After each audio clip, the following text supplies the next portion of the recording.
घोडाको गोबर गनाएर घोडाको गोबरले यहाँ चाहिँ उल्टी आउला जस्तो हुँदैछ हो।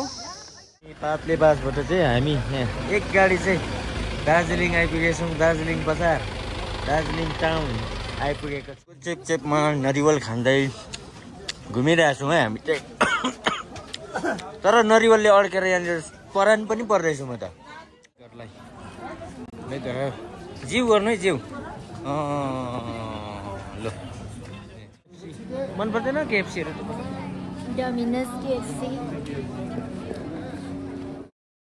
Hello guys, welcome back to my YouTube channel अनि माई न्यू भिडियो। र अहिले चाहिँ हामी दार्जिलिङ पातले बासमा छौँ। हामी चाहिँ यसपालि चाहिँ सिक्किमबाट दार्जिलिङमा आएर चाहिँ दीपावली मनोरञ्जन अथवा दीपावली चाहिँ यता मनाएको छौँ बडीको घरमा। यो पातले बास हो, यो देख्नुहुँदैछ है। अनि अब हामी चाहिँ यहाँबाट अहिले चाहिँ एउटा छोटो ब्लग बनाउनुको लागि चाहिँ यहाँ पर घन्टे डाँडा जाँदैछौँ है। आइतबार, सोमबार, मङ्गलबार, बुधबार, बिहिबार, आज 5 दिन भयो दार्जिलिङ पसेको सिक्किमबाट। र हेर्नुहोस् हाम्रो ब्लग कस्तो तपाईँले मन पराउनुहुन्छ है। मेरो च्यानललाई लाइक, सब्सक्राइब अनि मेरो कमेन्ट बक्समा कमेन्ट पनि गर्नुहोस्। र सबैजनालाई एकदमै स्वागत। अनि जतिजनाले मेरो पेजलाई मन पराउनुहुन्छ फलो पनि गरिदिने म यहाँबाट अनुरोध गर्दछु। हाम्रो बोबो हुनुहुन्छ, एकदमै अति प्रिय बोबो हुनुहुन्छ। अनि यहाँ हाम्रो गाउँले भान्जीहरू पनि छ, बहिनीहरू पनि छ, यहाँ दिदीहरू छ है। यस्तै छ। युट्युब च्यानल पनि छ रोहित थुलुङको है, र हेरिदिनुहोस्। आज चाहिँ हामी पातले बासबाट चाहिँ हामी यहाँ एक गाडी चाहिँ दार्जिलिङ आइपुगेछौँ। दार्जिलिङ बजार, दार्जिलिङ टाउन आइपुगेको छौँ। अब यहाँबाट चाहिँ आज चाहिँ हामी कता कता जान्छौँ है। यो ब्लगमा जोडिनुहोस्। अनि यो ब्लगमा सबै म भिडियो डिटेल्समा हाल्नेछु है। अनि यहाँ चाहिँ हाम्रो गाडी पार्क हुँदैछ, ज्वाइँको गाडी पार्किङ हुँदैछ। पार्किङ गरिसकेपछि हामी अब कता जानुपर्ने, उहाँ ज्वाइँहरूले हामीलाई लाँदैछ। ऊ माथि चाहिँ दामी देख्दो रहेछ।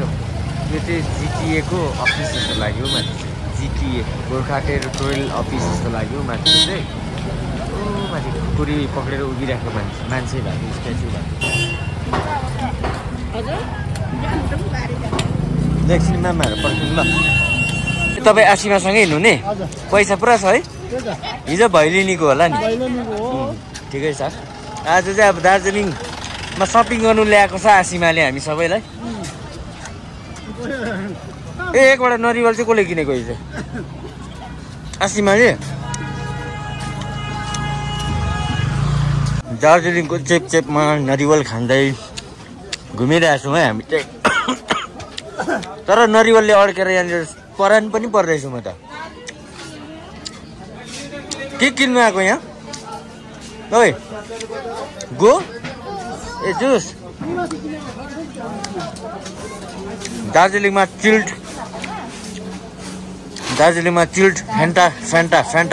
फ्यान्टा खोज्दैछौँ। फ्यान्टा खोज्दै यहाँ आइपुग्यौँ हामी चाहिँ।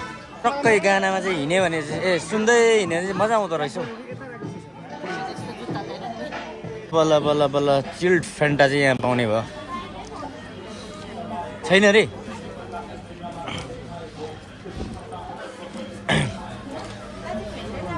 छ रहेछ? चिसो पनि खाइदेऊ हौ। ए चौरस्ताको छेउमा आएर चाहिँ यहाँनिर आइसक्रिम खुवाइ हुँदैछ। म चाहिँ भ्यानिला, उहाँको चोइस चाहिँ स्ट्रबेरी थियो। तर स्ट्रबेरीको माथि पाउँछ अरे, त्यहाँ जानुपर्ने छ। अनि कसैको मिक्स छ। सबै आइसक्रिम खाँदैछ यहाँनिर।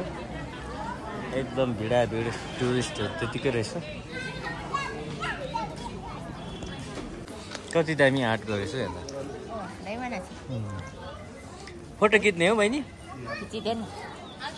मेरो त यो त भिडियो हुँदैछ नि, ब्लगको लागि हो।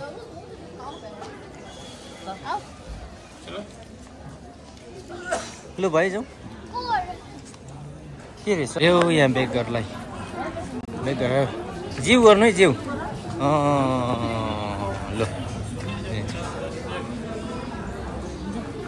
ल बाई बाई भन्ने हो नि। मजाले बनाएको रहेछ त। दामी बनाएको रहेछ दामी छ दामी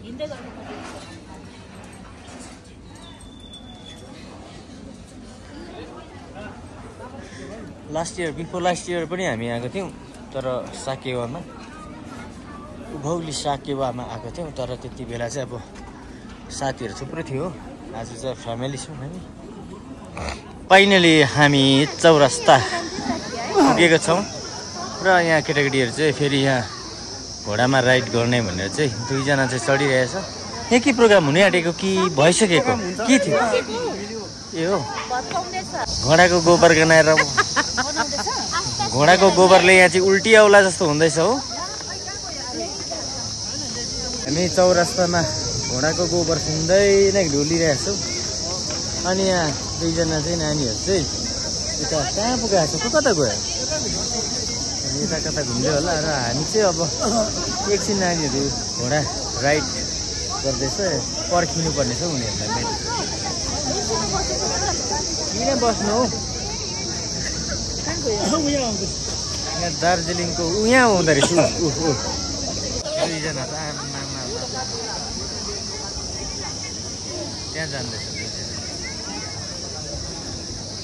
हामी फर्केको चौरस्ताबाट चाहिँ यहाँ फोटोसोटो लियौँ है नानीहरू यहाँनिर हर्स राइडिङ गऱ्यो अनि धेरै मजा गऱ्यो के दामी देखेको यो बिल्डिङहरू त आमा